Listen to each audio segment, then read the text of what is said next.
Donald Sutherland, Martin Sheen, Edward Burns, Michael Douglas, Kristen Stewart, Sissy Spacek, I mean, Christ, even Tom Waits.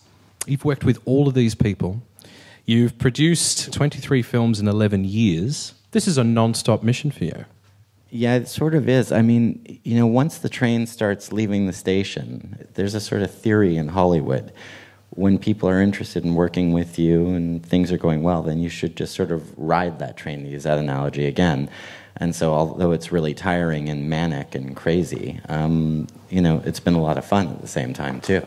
Well, this all started, if I'm correct, in 2005 with An American Haunting. How did An American Haunting come about? Initially, it was based on a book called The Bell Witch, which is a very famous legend in the United States. It's supposedly the most true ghost story in American history. And I read it and was compelled by the story and how real it was and some of the facts behind it that actually gave it validity that I believed in. And I always liked true, you know, stories, ghost stories based on true events.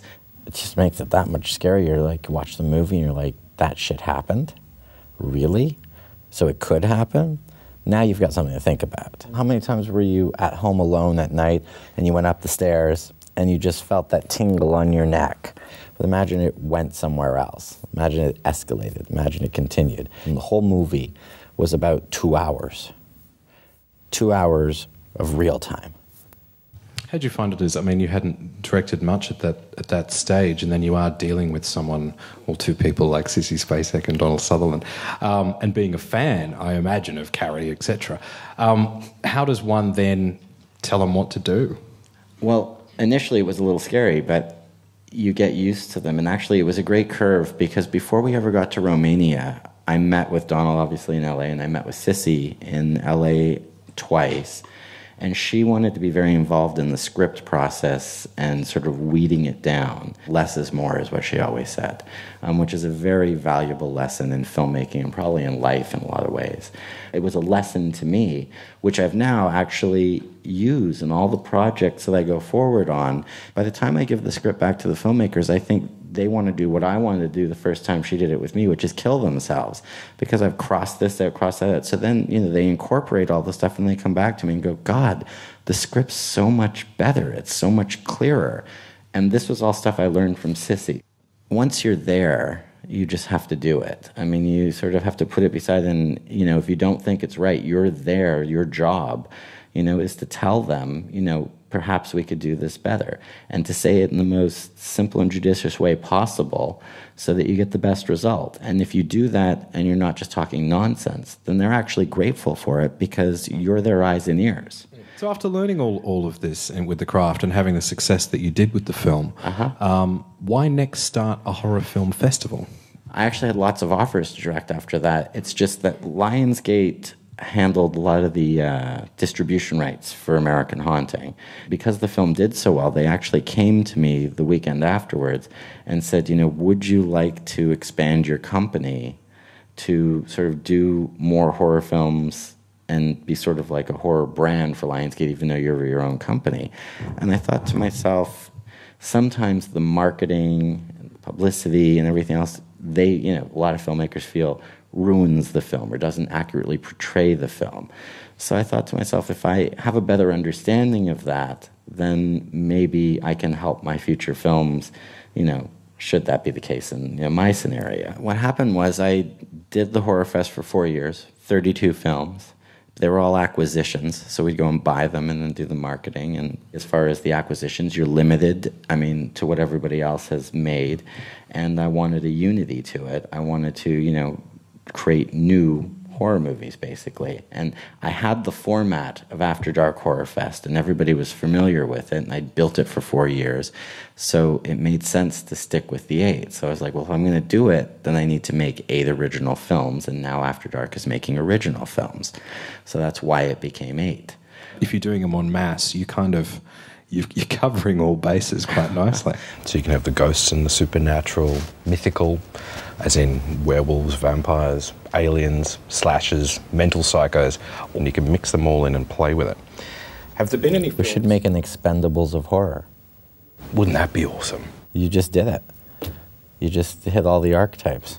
Put one of each in there, make it an Expendables of horror. Do you ever brainstorm like that?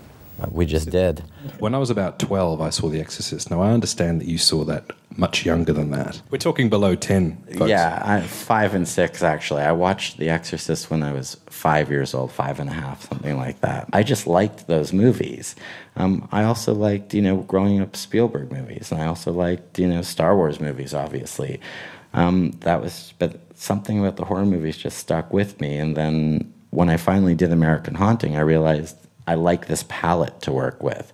You can make great characters, which drives every movie, but you can also have very interesting lighting and very interesting scores. And then as well, you can have fun with like special makeup effects. You can have certain small stunt sequences and some action. And so you get all the sort of fun things of filmmaking in the genre, and then you have subgenres within it.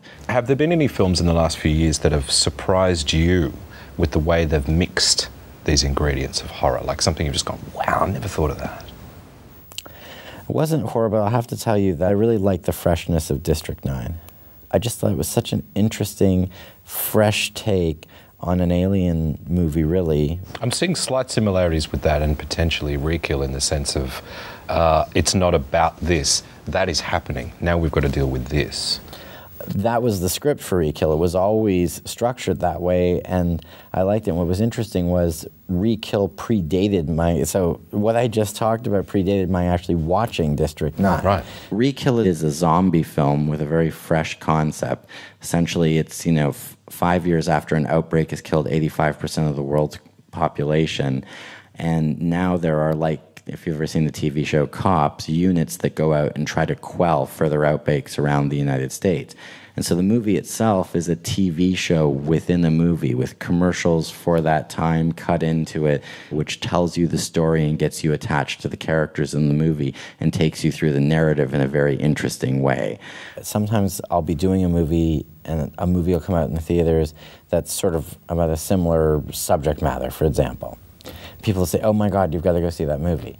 And I purposely won't even go anywhere near that movie. Yeah. I don't want to pollute my brain, because then I'll take something in subconsciously, and when I'm doing my movie, I'll think I'm doing something original, but maybe I'll actually be doing the best form of flattery without even realizing I'm doing it. Then when the movie comes out, they copied that movie. If I don't see it, there's still a chance it could happen because maybe we had exactly the same idea, but not because I saw the movie. What are the lessons that you would have learnt during that first period of making those 8 films en masse like that? Don't bite off more than you can chew. That's the thing that you learn first and foremost. And also, as you're doing them so quickly, things always fall through the cracks, creatively, financially, and you've got to adjust very, very quickly. So we don't rush quite as much. We gave ourselves a little bit sort of better scheduling, I think you could say, at the end of the day. I know that sounds like all boring stuff, but that's actually stuff that then lets you catch your breath and pay attention to what you're doing, which is making the film. In this country, if you want to make a film, you've got to deal with funding bodies, you've got to deal with government agencies. Otherwise, you're just not given that green light. You're not allowed in the club. In fact, you're pushed out of the club. If you're a producer, any advice, a producer who's got a great ghost script? You don't have to be kicked out. You don't have to be part of the club. You just have to get somebody that can help you to fill out the right paperwork and follow the rules. If you tell yourself you can't, then you won't. Find out how to do it, and then follow the steps. Get an actor on your film, have your script, and maybe do some pre-sales on the movie. Do some pre-sales, you can take it to a bank, and those are contracts that when you deliver the film, then you get paid. So you can borrow money against that contract as long as you have a bond to ensure that the film will be delivered, and you could finance the movie that way.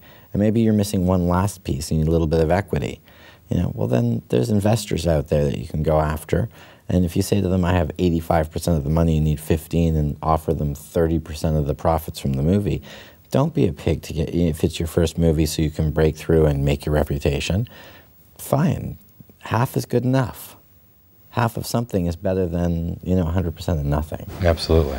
So, and I see a lot of people when they start I made it myself, make that mistake. And that's not a good mistake to make, because you can waste a whole lot of time, and time's the one thing you can't get back.